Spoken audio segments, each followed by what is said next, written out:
we have anyone with citizens' comments? No, sir. Okay. City operations update. Chris is going to, we had a discussion earlier today about DART. He's actually over at DART talking about money, so he may be late. April. Good afternoon, Mayor and Council.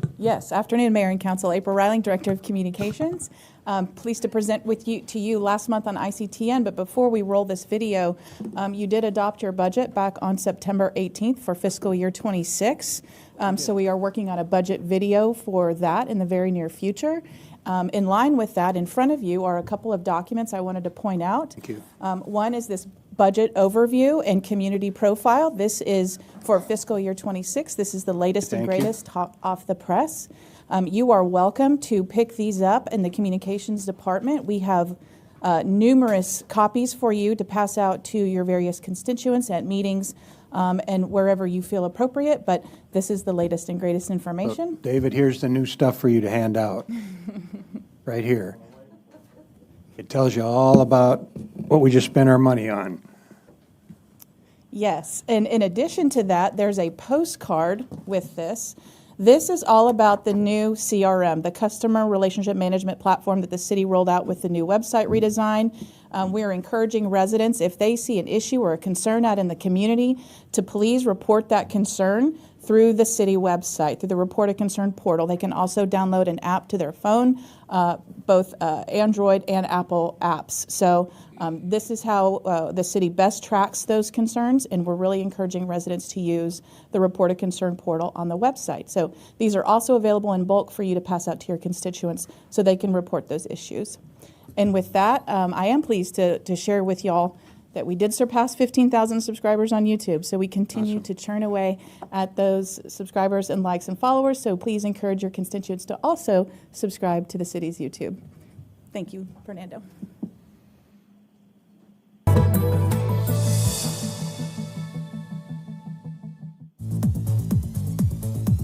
Your ICTN team produced 40 videos in the month of September.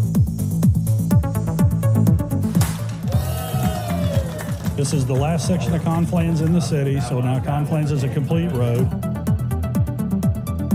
I'm going to soar or I'm going to fall. What do your viewers think? Soar, fall, take your pick.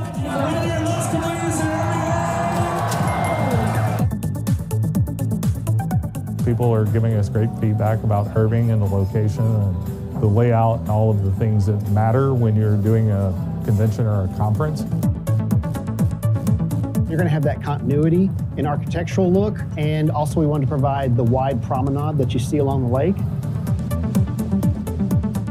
What's special about this market is everything is handmade. We don't have any resale vendors here, so everything that you see here was created by the vendor that you're meeting. We'd all put our lives on the line to save one citizen, and we all are training. Doing this is ultimately to serve the citizens of Irving. Because I know him well enough, I gave him a hard time. I said, "Oh, you got a key to my city," and I wasn't even there. Pretty good city, isn't it? That have resulted in things like this convention center being built, the Toyota Music Factory being built, and so now we are ready to determine where to best put our efforts. I just like that they have a little bit of everything for the kids, that they're doing the luau's, making the little hula skirts, the free popcorn and all that with it. So it's just a nice day for it too. South Irving is wonderful. You can walk around after you have a good meal, check out some of the local businesses, and even go for a stroll at the park. Stay up to date by subscribing to our YouTube channel at youtube.com/the City of Irving. Thank you. Thank you. We'll go ahead then and go to the regular agenda. Items number 2 and 3 are the minutes from the regular meeting and the work session for September 18th. Item 4 is a resolution approving the 25-26 annual service plan update to the service and assessment plan and assessment role of the public improvements for the bridges of Las Colinas Public Improvement District in accordance with Chapter 372 Texas Local Government Code as amended and providing an effective date. Item number 5 is also approving the fiscal year 25-26 annual service plan update to the service and assessment plan and assessment role for the public improvements for Parkside Public Improvement District in accordance with Chapter 372 Texas Local Government Code as amended and providing an effective date. Item number 6 is also 25-26 annual service plan update to the service and assessment plan and assessment role for the public improvement for Ranchview Public Improvement District in accordance with Chapter 372 of the Texas Local Government Code as amended and providing an effective date. Item number 7 is reimbursing the City of Irving for capital expenditures for projects in advance of the fiscal year 2025-26 general obligation bond sale, general tax notes sales, water and sewer revenue bond sales, and municipal drainage utility certificates of obligation sale in the amount not to exceed $128,185,000. Item number 8 is a resolution approving an agreement and final judgment with Driver R.E. Irving LLC in the amount of $15,000 for settlement of an eminent domain lawsuit. Item number 9 is a resolution approving and amending the fifth renewal of the interlocal agreement with the Dallas County Hospital District, DBA, Parkland Health and Hospital System in the amount not to exceed $272,279.08 for BioTel System Services from October 1st of 25 through September 30th of 27. Item number 10 is approving an interlocal agreement between the City of Irving and the Irving Flood Control District 1 in the amount of $21,600 for desilting and maintenance related to district waterways. Item number 11 is approving an interlocal agreement between the City of Irving and Dallas County Utility Reclamation District in the amount of $520,000 for desilting and maintenance related to the district waterways. Item number 12 is resolution approving a contract with NEMA 3 Electric, Inc. in the amount of $284,340.15 for the Center Park East Light Trail project. Item number 13 is awarding a contract to Relix Design, Inc. in the amount of $836,619.80 for Community Development Block Grant funding of Northwest Park Playground Mayor? renovation program, project? Yes, sir. Yes, on this one, is Joe Moses here? Hey, Joe. Had just a few requests from citizens. I think that park's being highly utilized for tennis and other events, and they were asking about any future plans for tennis or more court space at that park. Yeah, we've had that request before, and we looked at that. And the site that they're looking at is adjacent to the existing tennis courts, and we don't own all of that property over there. The school district owns some of that property over there. So as we continue to develop the rest of our park systems, we'll look at adding tennis. We're going to be adding tennis courts across the street from Center Park and Center East, and so we'll look at some of the other locations as we continue to develop parks in our system. Okay, great. Thank you, sir.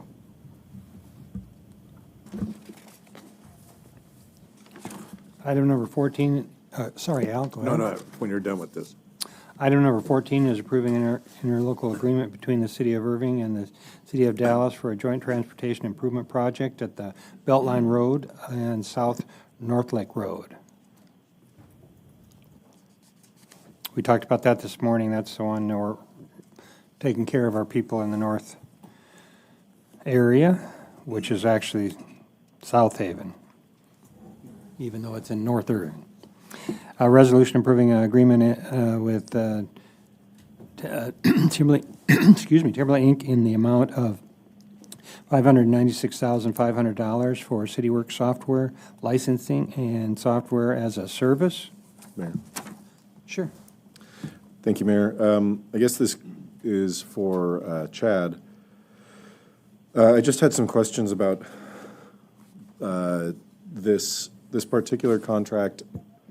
I mean, this is a substantial increase over the lifetime of this agreement. Yeah, so that we're paying. Can you talk about what's going on here? Yeah, so Chad Powell, CTO. The reason for the increase this year is they're actually deprecating the version of CityWorks that we're on, and we're getting a new version called CityWorks Respond, which will have additional features and functionality. Okay. As part of that process, did you guys look at any alternatives? No, for we the did same not.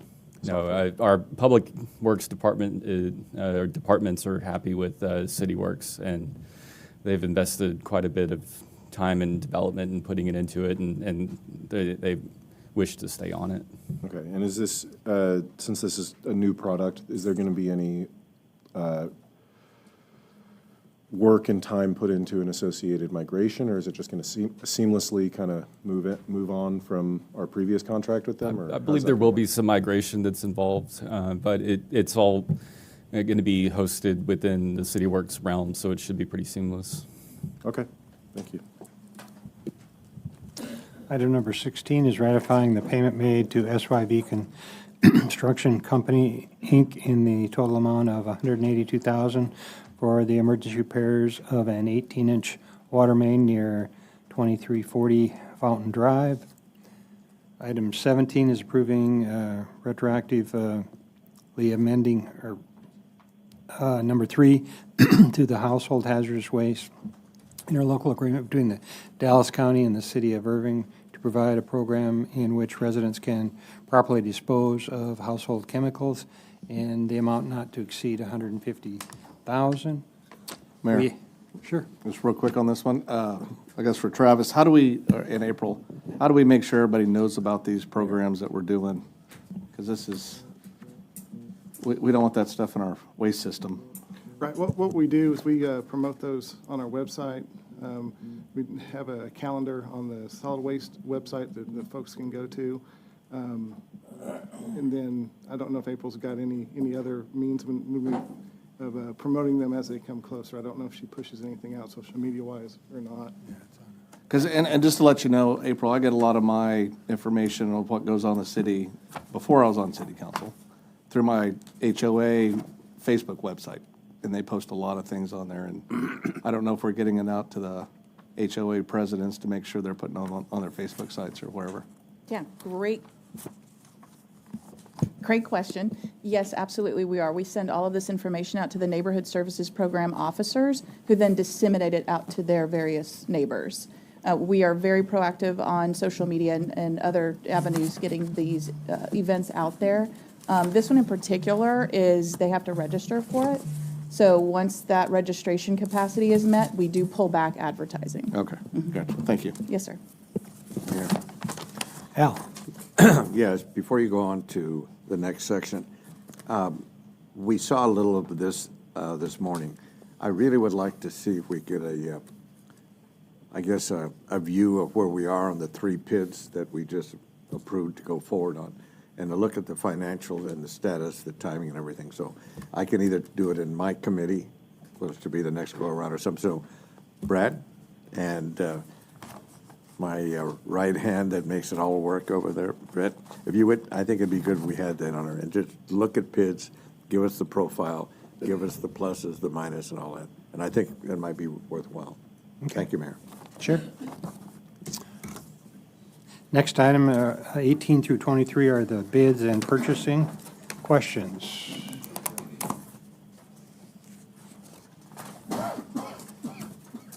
No question? David? Yeah, item number 20. If, maybe kind of explain this one to me of, I know companies who do this type of service, and I know they charge not only us, but they also charge the other party too.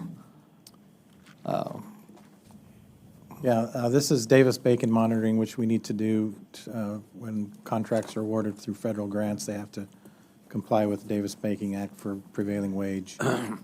We do this with the Housing and Redevelopment Team for HUD or CDBG or HUD-funded programs. It's also used by our CIP and other infrastructure departments when they receive federal funds for an infrastructure project. And in terms of the mechanics of how that works, Imelda, are you here? Could you speak to just kind of maybe answer the councilman's questions regarding the funding and who we're monitoring?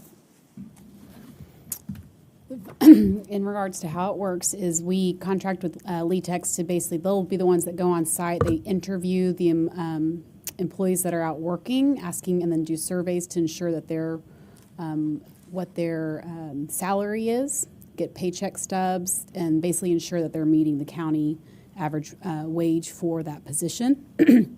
They interview them to ensure that they are classified as the correct position. So what we might think of as a handyman might actually be classified or categorized as a different position, and we need to ensure they're being paid that prevailing wage.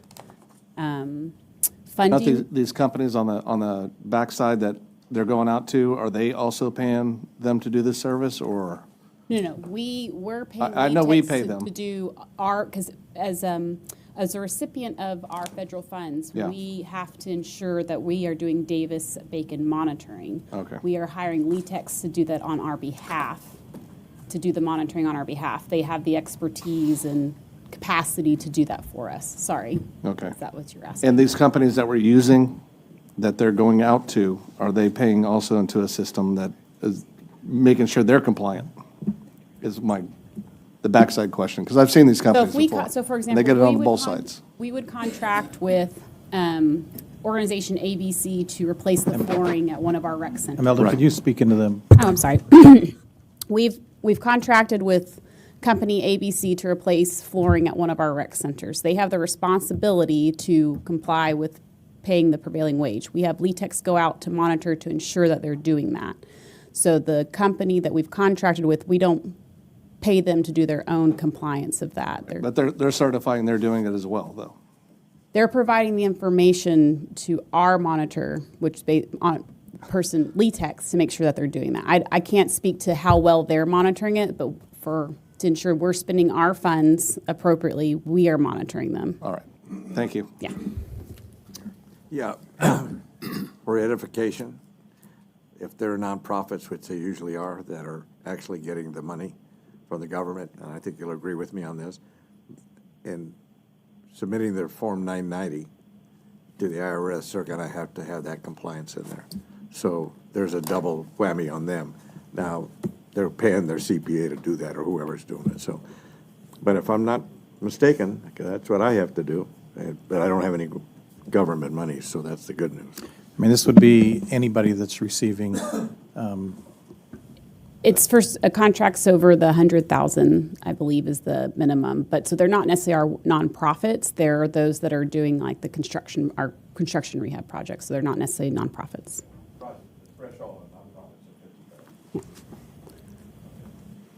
Okay. Adam. I had a question about number 23. Okay. The Motorola contract. I was just wanting some clarification that I think we're transitioning over to EF for radio technology. Is this going to be our final contract with Motorola, or what is the exact purpose of these funds, I guess? Sure. I do have a brief presentation. I can walk through this, but to answer your question specifically, this is a parts contract for primarily for radios, both in vehicle and on person. At this time, there's no plans to move away from the Motorola branded radios, so the back-end infrastructure is what is changing, but this is just an as-needed parts contract so that we can buy replacement radios and new radios that we need. Oh, okay. So the EF, is it EF that I'm recalling EF correctly? Johnson, yes. Okay, and we're transitioning over to them, or we're not transitioning, we're actually... Our back-end infrastructure will be transitioning, but the radios that they use will stay Motorola. All right, thank you. Yes, sir. Any other questions? Thank you. Item number 24 is an ordinance amending ordinance number 2022-10663 by affirming a schedule of classified personnel for the police department as adopted in the fiscal year 2025-2026 budget effective October 1st of 2025. Item number 25 is amending ordinance number 2024-11. 014, reaffirming the scheduled classification personnel for the fire department as adopted in the fiscal year 2025-2026 budget effective October 1st of 25. Item number 26 is amending Chapter 41 entitled Water and Sewer Systems of the Code of Civil and Criminal Ordinances of the City of Irving, Texas, to repeal certain fees that are established by resolution. Item number 27 is a resolution amending the consolidated schedule of fees effective October 3rd, 2025. Item number 28 is granting a franchise to Supreme Recycling Corporation for solid waste collection services beginning on October 2nd, 2025 and ending on October 1st, 2028 pursuant to the Chapter 33 of the Code of Civil and Criminal Ordinances of the City of Irving, Texas.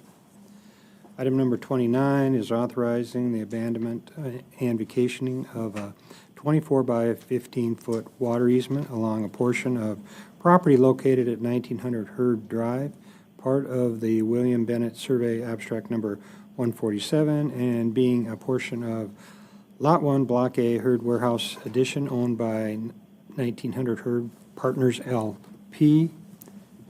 Item number 30 is approving the collective bargaining agreement between the City of Irving and the Irving Professional Firefighters Association. Sounds like we've got this all taken care of, Chief. Everybody's a go. All right. And item number 31 is resolution casting the City of Irving's vote for the Region 13 Director of the Texas Municipal League Board of Directors. You had some information in there from everybody. Basically, do we have that in here, Shanae, the information?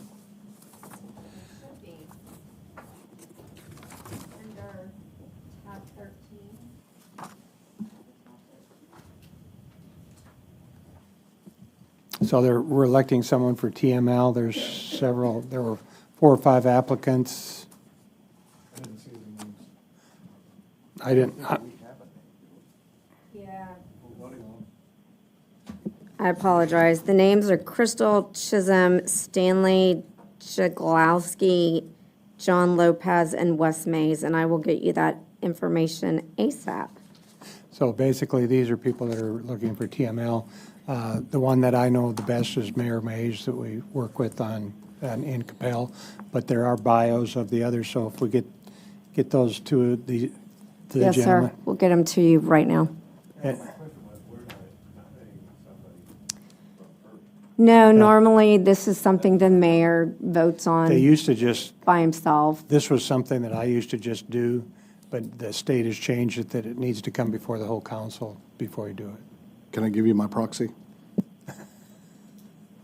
So we'll get it, the information. We can look at it here in the next Yeah. 10, we'll get it. 15 minutes. Yep. It's not that. All right. Then we'll move on. That brings us to the end of the agenda. We'll go back to the work session. And inclement weather service request for proposal. Mayor, this is a follow-up to the council's action 2 weeks ago to add $100,000 to the budget for inclement weather services. Over the past week, we have rapidly come together and put together a framework for soliciting proposals for these services, along with a draft contract. The framework and RFP and the draft contract are still draft. They're under review by the city attorney's office, so there may be some changes based on their legal review. What we wanted to do is present to you the outline of what we're proposing. in terms of what this service contract would look like, what the obligations would be, how we would solicit it, and then hopefully be on the same page as what you were thinking. Any feedback or comments we would take, and Imelda is going to present. Thank you, Philip. Before that, I want to thank Imelda Speck, Tesla Harlan, and KO for really coming together very rapidly over the past week or so and putting together at least a framework for you to consider. We're on a very tight timeline. Winter is coming, and we'll need to get this out very rapidly. Thank you. So Imelda Speck, Senior Manager of Housing and Redevelopment. So as Philip mentioned, your budget included the approval of $100,000 for a inclement weather shelter program for this next fiscal year. So we quickly came together for that framework and application, and why we're here today. For the $100,000, it was funded out of the general fund. We'll be looking at reimbursing eligible expenses that have occurred from November 1st of this year to March 31st. This 5-year term we feel will cover 5-month term will cover what we have typically seen as when we see extreme weather here in the North Texas region. So in order for the framework to work, we wanted to create objectives and goals to work within. So the first and foremost, how do we address the immediate need and life-threatening risks that are faced by our homeless population here in Irving during extreme cold weather events, and ensuring that there is access to a safe and temporary shelter, thus reducing the preventable injuries or any fortunate fatalities that could happen to this population when there is extremely cold weather and sleeping outside, thus also subsequently lessening the burden on any city emergency services by ensuring they have access to shelter. Fourth, we want to promote the dignity and stability of a safe environment for homeless individuals to be able to access warmth, basic necessities, and supportive services support, and overall strengthen our community response to this need through a coordinated and proactive action network. Within the program, we've identified key program elements that we want to address in order to meet our program goals. First, a safe shelter access, so ensuring that there is a clean and secure facility or place for individuals to go to and be able to be in during cold weather. Hours of operation will ensure the availability of a place to go to during cold weather and that they are able to get there no matter the time of day. Intake and registration, that the organization has a standard process, an organized process for intaking individuals and households coming in, as ensuring collection of key basic data element points that would later be put into the Homeless Management Information System, also known as HMIS. Basic necessities, so this is addressing food, cots, bedding, nutrition services, having food available.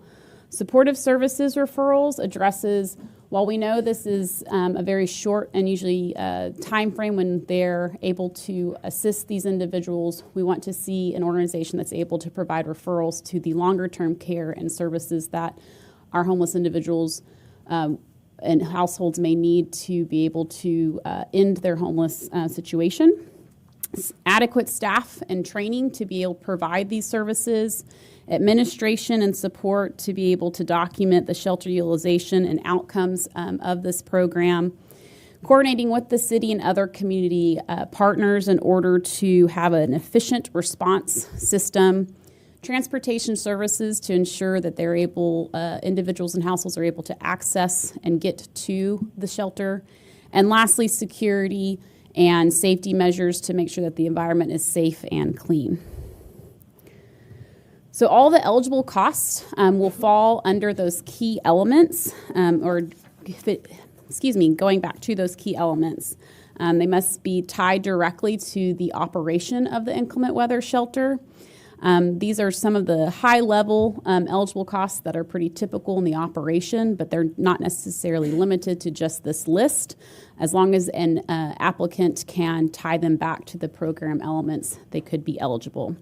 So any costs associated with the facility, from rent to insurance, operations and supplies, food, transportation. The staffing here is staffing that is directly tied to the delivery of the service, which means operating the shelter. And the key here is because we know that it's inclement, it's not a year-round shelter. Staffing costs will be eligible for the 7 days prior to an anticipated trigger event and 7 days after, so post-op, if you will. And this will help address any preparation needed when we know a cold front's coming in, and then the post-shelter operations for any cleanup that's required. Health and safeties from first aid and HVAC fixes, and then administrative costs will be capped at 10%. Administrative costs, the difference here is that program manager, that's more of the longer term 5-month program operation cost. They'll be able to incur up to 10% of the grant towards that element. Obligations. So the organization obviously needing to provide the shelter program services, maintaining a facility that's safe, clean, and operational, enter the participant information and service data into HMIS, collaborate with our other service providers in the community, provide outreach and education about other available resources, and then there'll be a submission of monthly and program end reports. As the city, we'll provide that funding up to the $100,000, assist the organization in the development and reporting of any performance measures that come from their application, and then monitor for compliance and process reimbursements.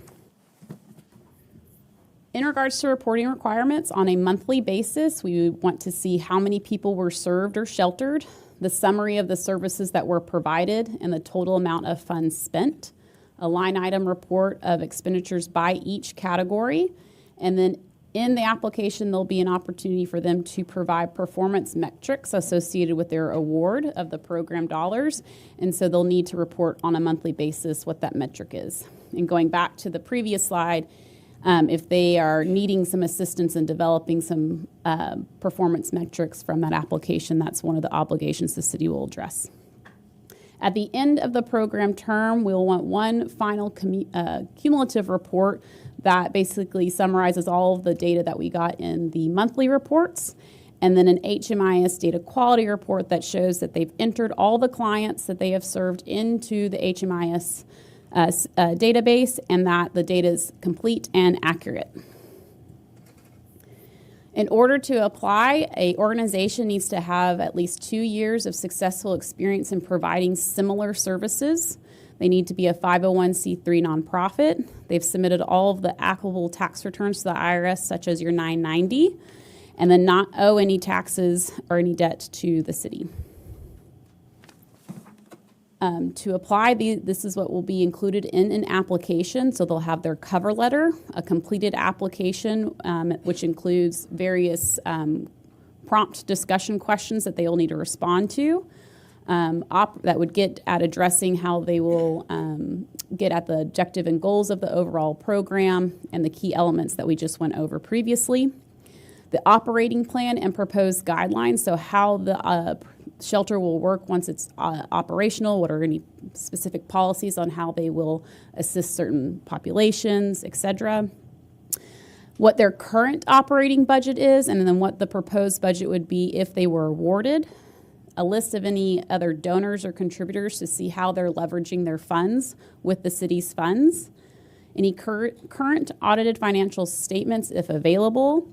Their most current, recently filed 990, their 501c3 letter, and then a Form 202, which certifies them as a Texas nonprofit.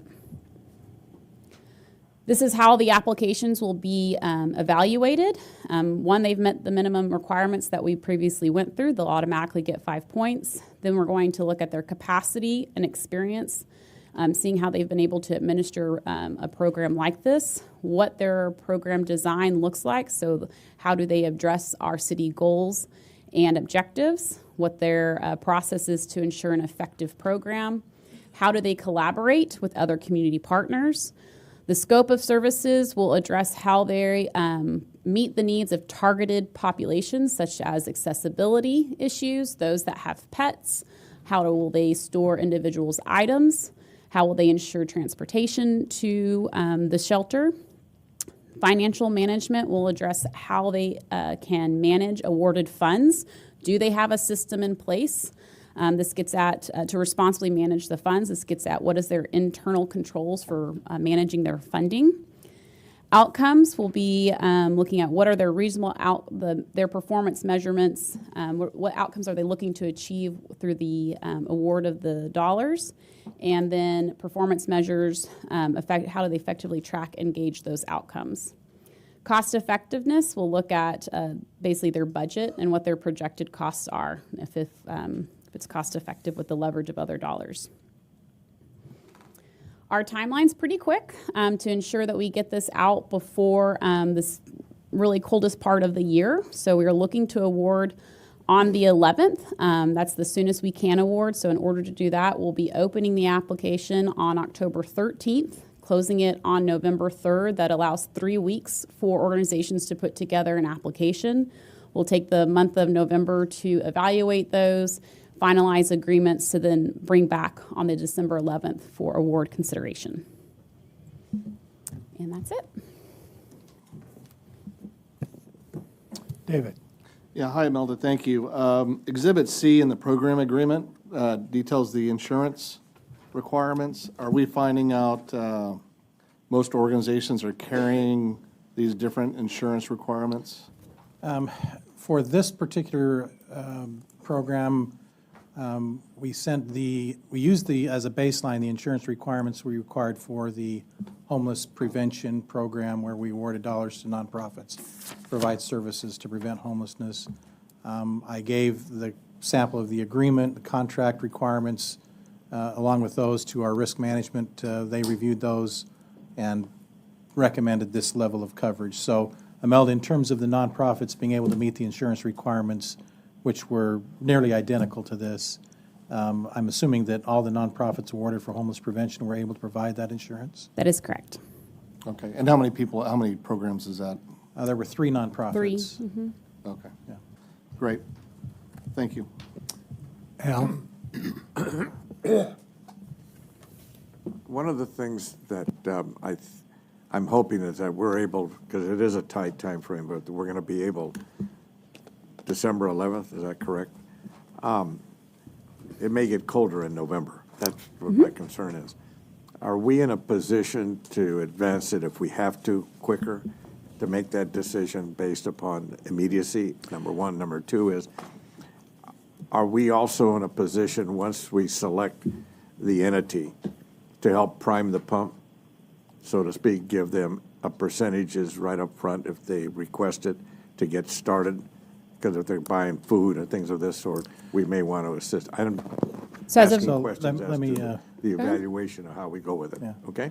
So the couple of different answers. First of all, we recognize that there may be cold weather before, which is why we extended and backdated the eligibility window for expenses back to November 1st, so that an awarded agency could, if they met the qualifications, request reimbursement.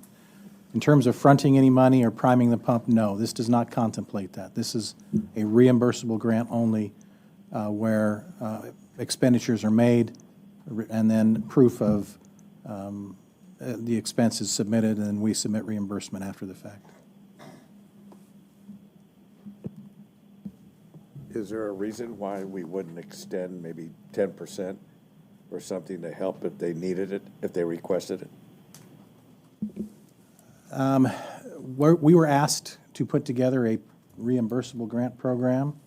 In terms of fronting 10% or something to prime the pump, if you will, I'd really want to talk to the city attorney's office and find out if that can be done. If that becomes the will of the council that we do something like that, we could investigate that. I just don't know the legalities, the ins and outs of how we would do that, but it may be possible. KO, do you have any thoughts on that? Let me just be clear on this one. The federal government does it. They're called establishment grants. And you can get up to 30% or 20% or whatever that it states. So I'm suggesting that we may want to put a clause in there. Doesn't mean we do it, but at least you have that flexibility. And so it's been established well in the federal government side.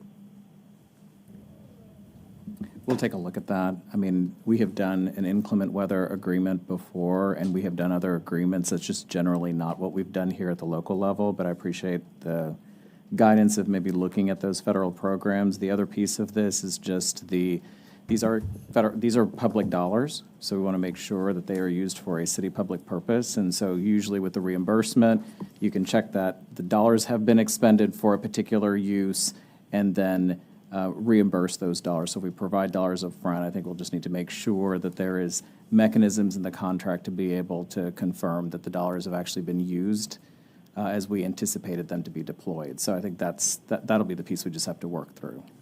Okay, I appreciate your extended request, but I want to make it really clear. If there's an emergency, how are we going to react? Yes, sir, and if they ask for it, so I'm looking, you don't need to look at the feds, it's already established.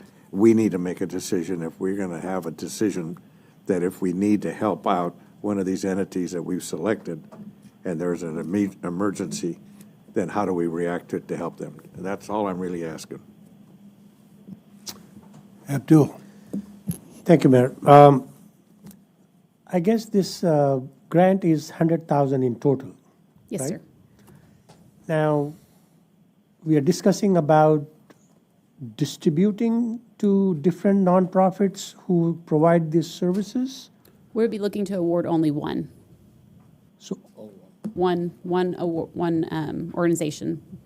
one organization, what if other organizations participated and they incur the expenses? Can this be divided or no? So we will have one prime contractor. If part of their structure is they have other entities underneath them because they come together to coordinate and provide services, that's allowable. It's just we would be working with one entity in regards to who is responsible for meeting the obligations of the agreement, from submitting the eligible costs, doing all the reports.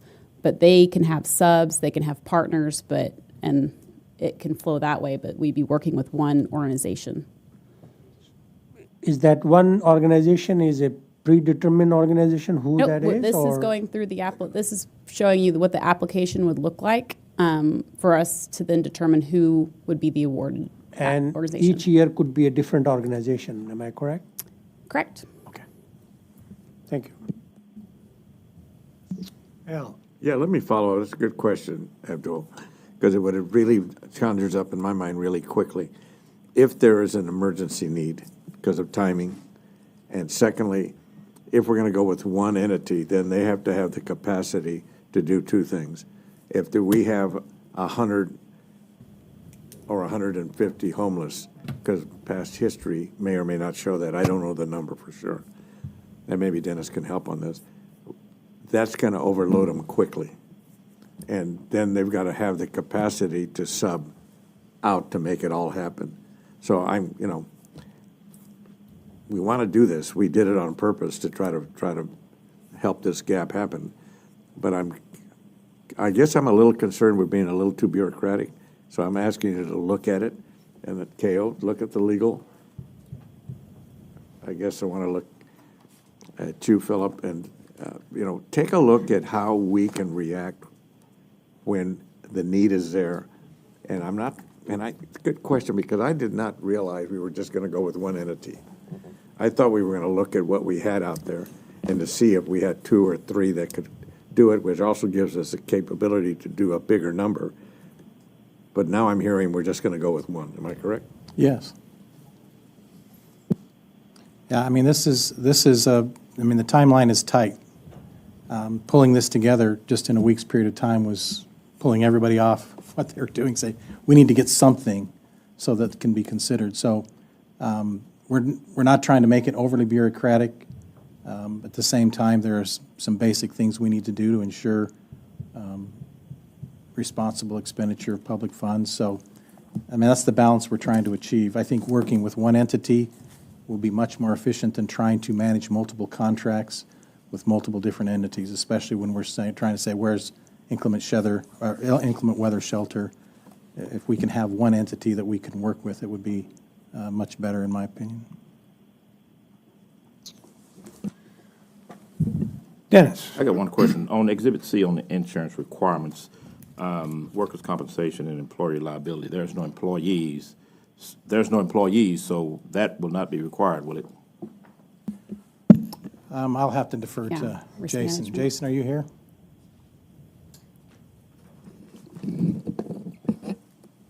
Councilman Webb, I think we have dispensed with that. If that indeed is true, I think we keep it as a requirement, but that will be kind of the follow-up if someone's submitting a bid asking or a response that they will let us know that there are no employees. Okay. Yeah, we can follow up and then let y'all know.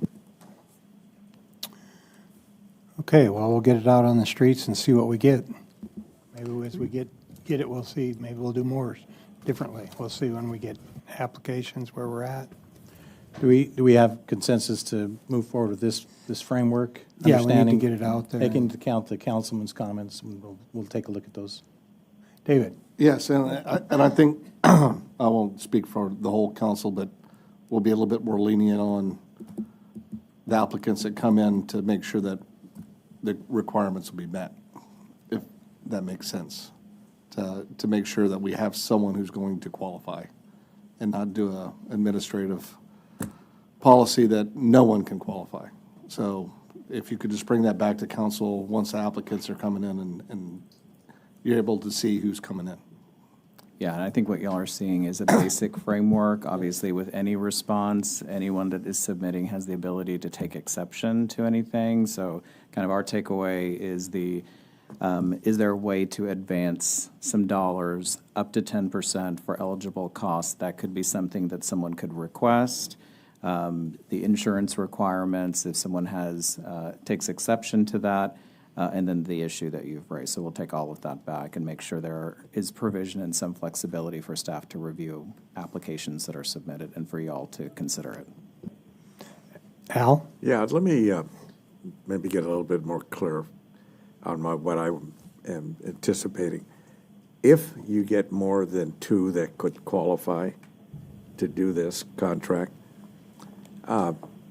do you have the flexibility, or do we have the flexibility to go from 1 to 2? I mean, I would say that's feedback if that's a direction that you would like us to be able to award for It's one. gonna be We're- your call, but I'm really We're proposing one, We're and gonna that's how we would, recommend one. that's how we're writing the RFP, is there would be Not one. recommending one. Okay, I'm recommending look at possibility of more than one. Dennis?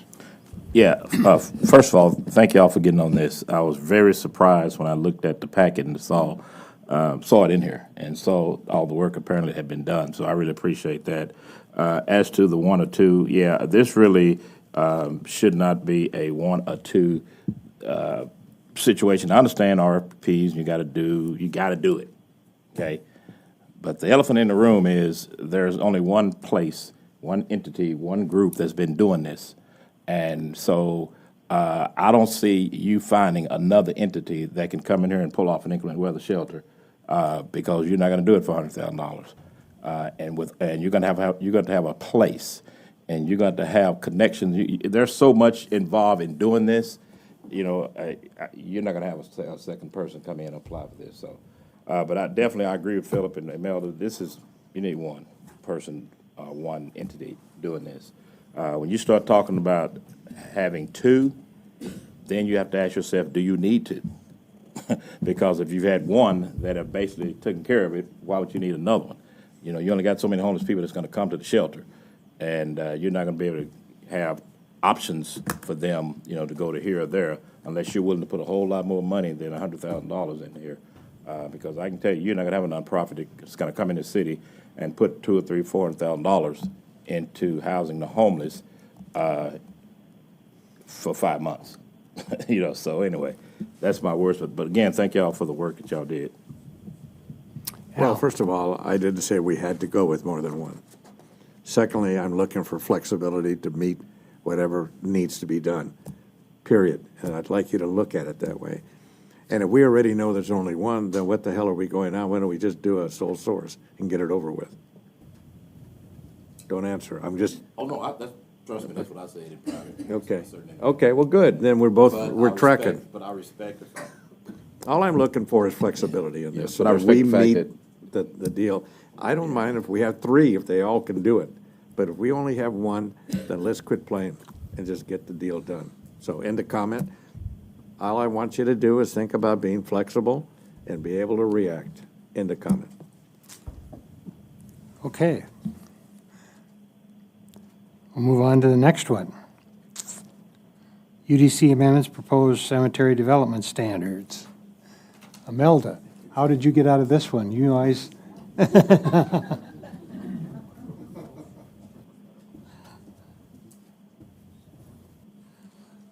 We tried to get her to do it, she just wouldn't take it. She wouldn't do it, huh?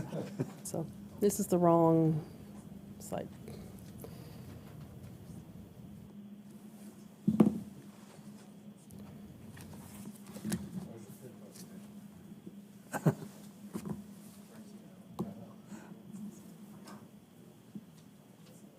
No, there should be one there for cemeteries.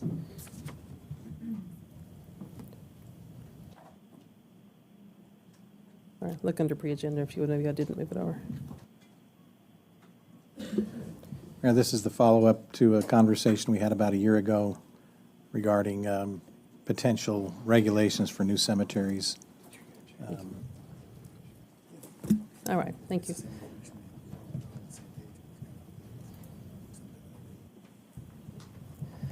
Jocelyn Murphy, Director of Planning.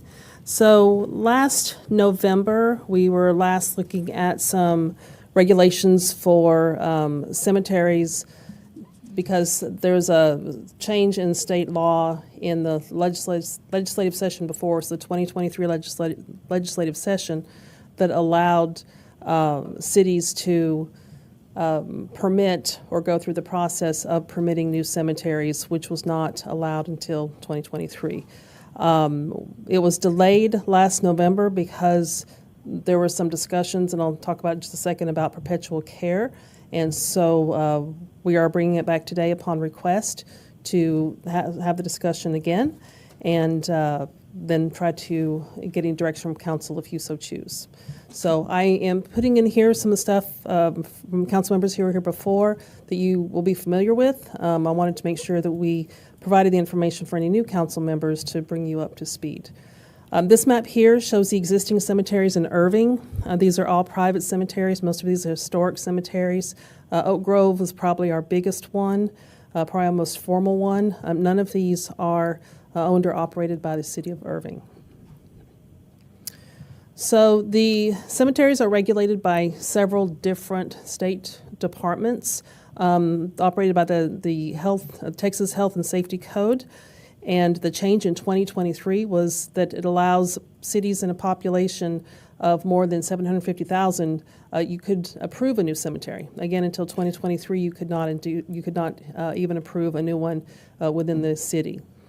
It allows for an application. It's not an entitlement, so this just says the city can create the process to consider it, and the city could approve or disapprove in the interest of health, safety, and welfare. In the Health and Safety Code, any new cemetery must be a perpetual care cemetery unless it is under 10 acres or operated by a church, religious society, or denomination. So this consideration of perpetual care, how fees are collected, and the long-term maintenance of the cemetery was where we got stuck last time. We were hoping that in this past legislative session we'd get some clarification on that. A bill had been submitted and did not make it through committee. So we met when we were going through this process last year with the Texas Cemeteries and Crematories Association, and we got some really great information from them. So just as a reminder, there's different types of burials, single interment, double interment, green burials, and cremation. The average size of a cemetery space is 40 by 89 inches. And a typical cemetery allows approximately 1,000 burials per acre. It has some variations of size depending on some of the internal infrastructure, and that amount of burials that could occur could increase if there's a double internment, which would be one over the other. So for new cemeteries, some of the things that we learned need to be considered. It is expensive to operate or open a new cemetery. The roads have to be installed, the grading, the drainage, irrigation. It's like a small city that has to be built. The cemetery also has to be able to fund its ongoing maintenance. So this is where the perpetual care concern comes in, the irrigation, landscaping, road maintenance, drainage, and as we learned, it could be a significant cost. And the TCCA told us that a starting size of less than 10 acres wouldn't last that long. It would fill up pretty quickly, and therefore, once people who are being placed in the cemetery, once that fills up, there will be no longer any source of additional funds to contribute to the maintenance. So they recommended a minimum size of 25 acres for a new cemetery. Other considerations they informed us about is a perpetual care cemetery. It's about 10 to 20% above the burial plot, so it's about $1,100, $1,200 a plot. And a major part of it, again, which we discussed last year, is for perpetual care. If it is, if they default, the Department of Banking continues to regulate, and they would find a conservator for that. If it is not perpetual care, then essentially it is almost considered possibly abandoned. Code compliance would be concerned, and there would be no entity that would be responsible for it. If the cemetery is owned by a church or religious society, again, that cannot be regulated as a perpetual care cemetery. Some cemeteries have endowment funds, but they aren't perpetual care because they are not regulated by the state. And again, if any of the cemeteries default, typically cities or nonprofit groups have to take them over. We do have a few in town that are just maintained by some of the further generations that have to take care of those. So in reaction, again, you saw these last year, staff put together some proposed cemetery standards. The requirement is that a city create those standards for consideration, and the city council would be able to approve or deny a proposal based on these standards. So they have to be platted with access onto a public street, minimum lot width of 80 feet. It would have certain setbacks from a public right-of-way, property lines, couldn't be within a public or private easement. And we would want to have 10 feet between the internal driveway and any internment location, understanding that the parking within a cemetery would occur on those internal drive lanes. The only parking spaces would be in case there's a funeral home or some type of structure.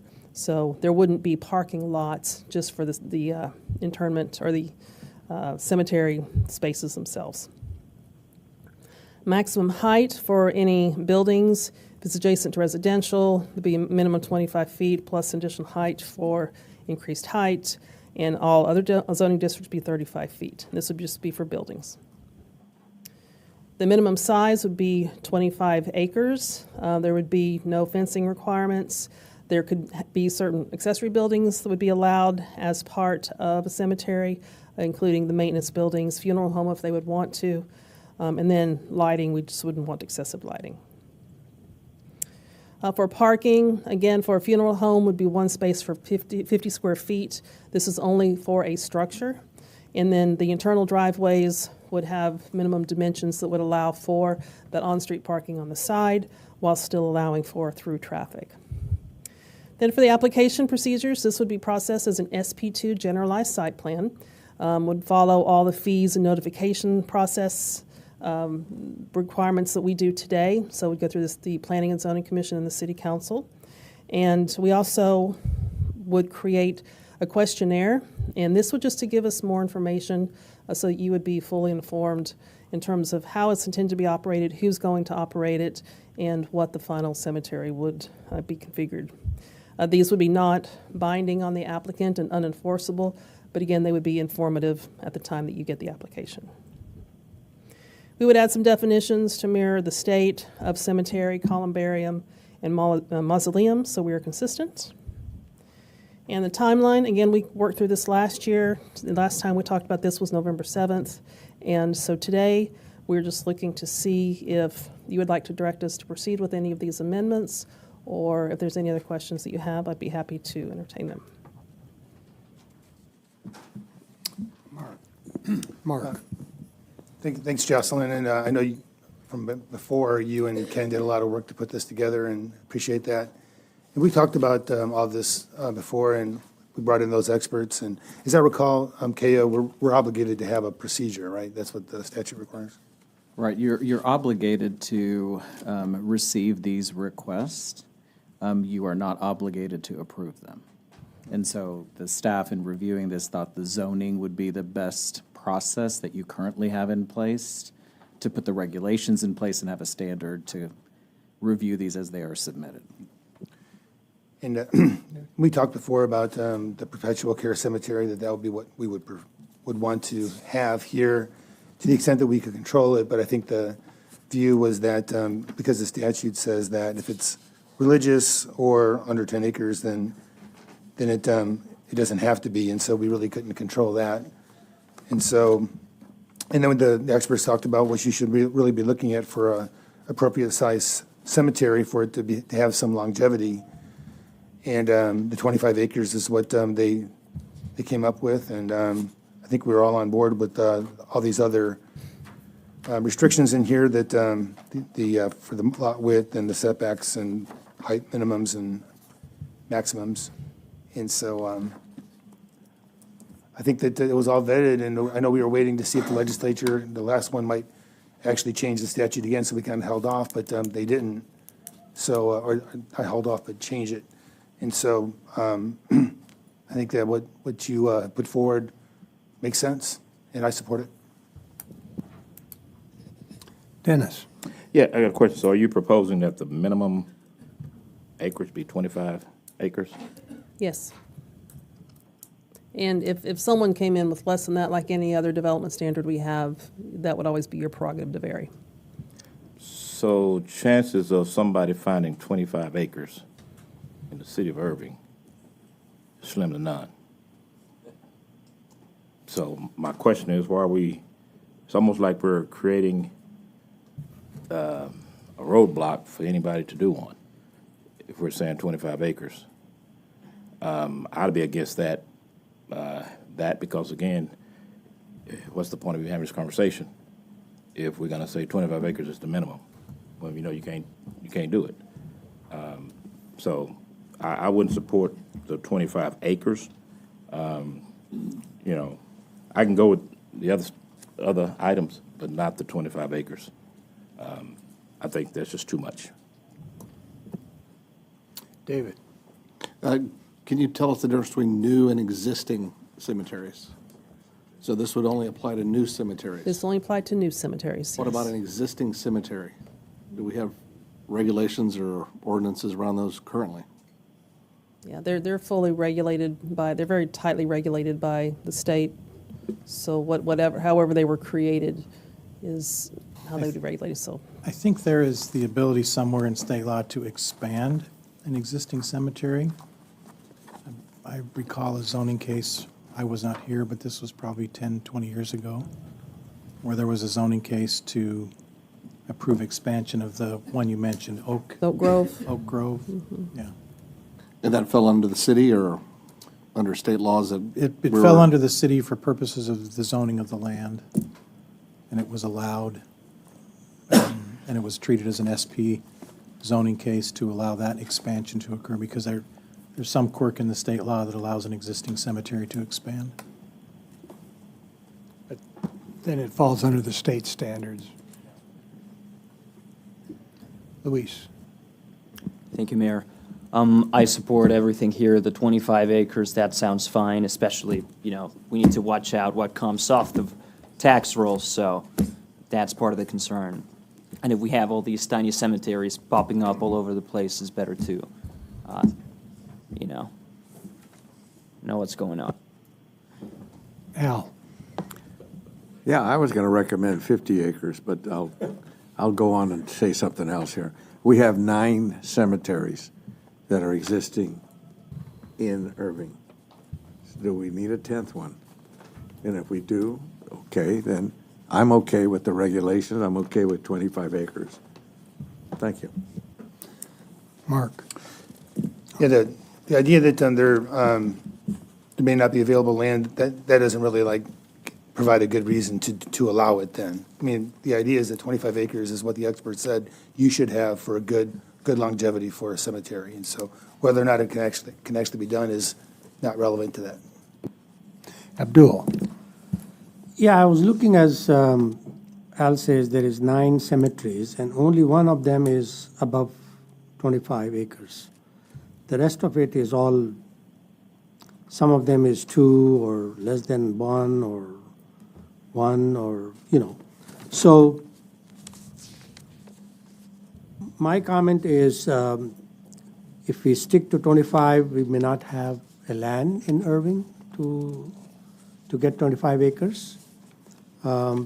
Number one. Number two, in exceptions, you say that new cemetery is under 10 acres, is owned and operated by a church or religious. So is that 25 acres doesn't apply to the religious and faith-based denominations? Am I correct?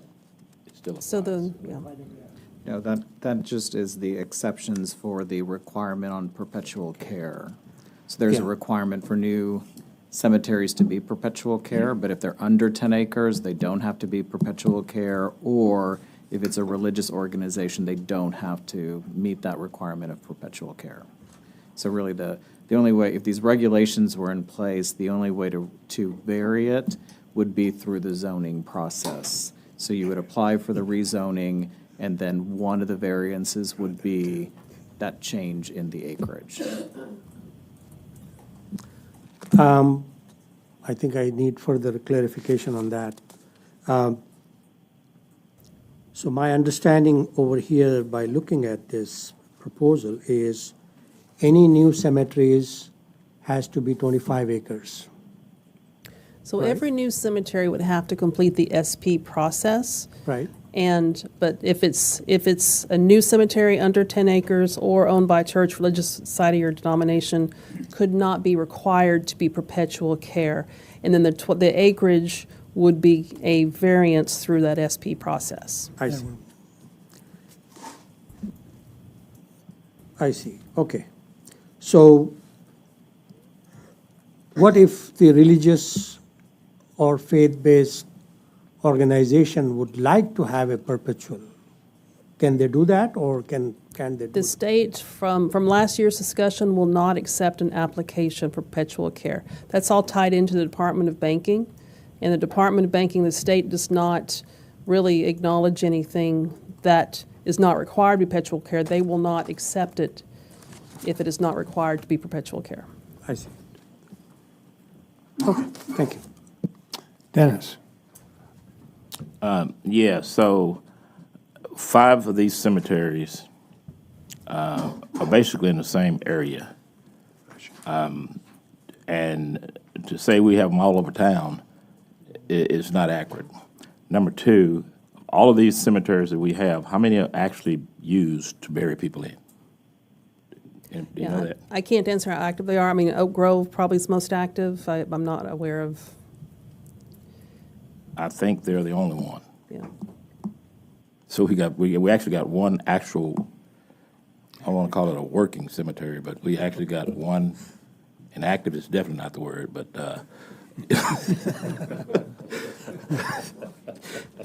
my point I'm making is that, and we all know you're not going to have a 25-acre cemetery, but I think there have been at least one request, brought to me, to actually have a cemetery, and it's not going to be nowhere near 25 acres. But it's, I think that I'd like to honor that request myself personally, but that's the will of the council. But to make it 25 acres, currently, what is the standard now in the city of Irving for the size of a cemetery?